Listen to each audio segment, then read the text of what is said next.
Bonjour à tous et bienvenue dans cette nouvelle vidéo qui sera consacrée à la data visualisation avec Excel. Aujourd'hui, nous allons découvrir comment construire ensemble ce graphe vertical.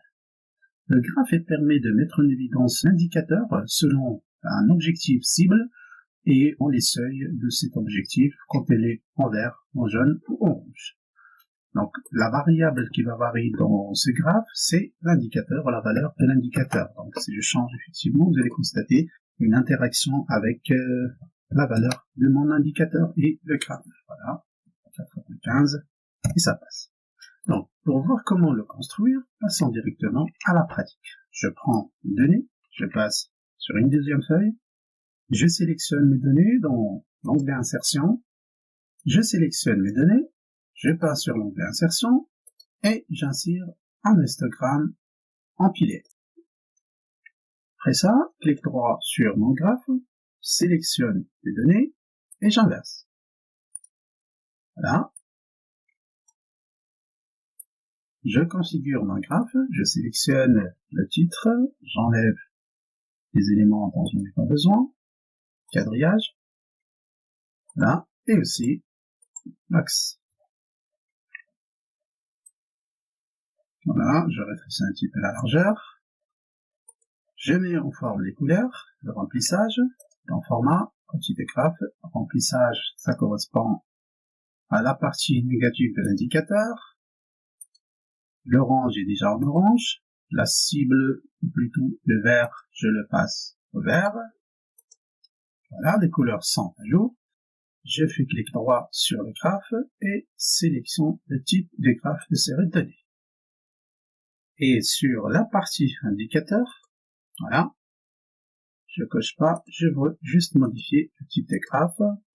Je vais mettre, voilà, comme ça, et je vais. Et là, je vais configurer la partie cible objectif, je fais clic droit et je mets en forme. Je passe sur option de tri et je sélectionne prédéfini pour que je puisse le définir. Je sélectionne le tiret et j'augmente la taille, je mets en 55. Voilà, je les mets en forme avec mon graphe et je fais. Après ça, je vais essayer de rétrécir encore un petit peu pour voir, sinon je mets juste avec la taille de ma cible comme ça. Je change la couleur de la cible, remplissage, je vais les mettre en noir par exemple. Voilà, et après je vais configurer la partie de l'objectif que je vais passer à une autre couleur, par exemple comme ça. Clic droit, je pars dans la mise en forme des séries de données et je le mets en axe secondaire. Voilà, comme ça. Et après, sur cette partie-là, je passe la taille, la largeur de l'intervalle à 500. Comme ça. Voilà. Je vais encore élargir un petit peu pour que la cible soit effectivement équivalente avec mon indicateur. Comme ça. J'enlève le contour. Je mets en 15. Voilà. Et parfait. Et mon graphe est presque terminé. Il reste à enlever cette partie-là. Et encore.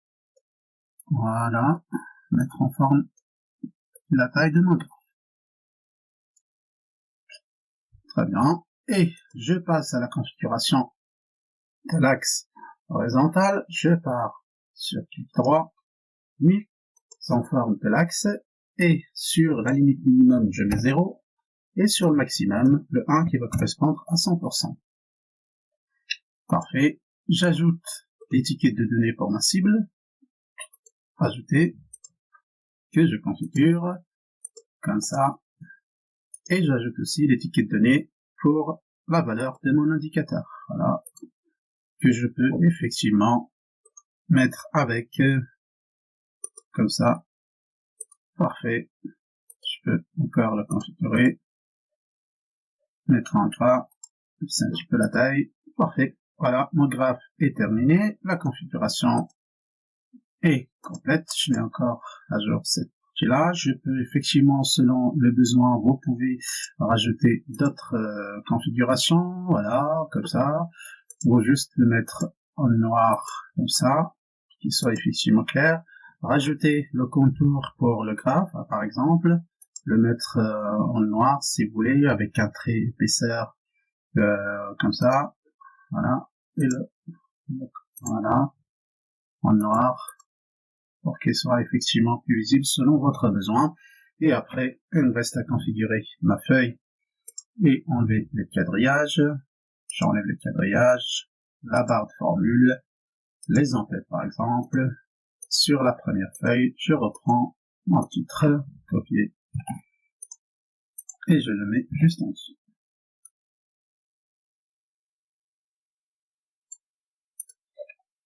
Voilà, donc mon graphe est terminé. J'espère que ça vous a plu. Si c'est le cas, n'hésitez pas de liker, partager et commenter, bien évidemment. Pour le moment, je vous souhaite de passer une bonne journée et à bientôt.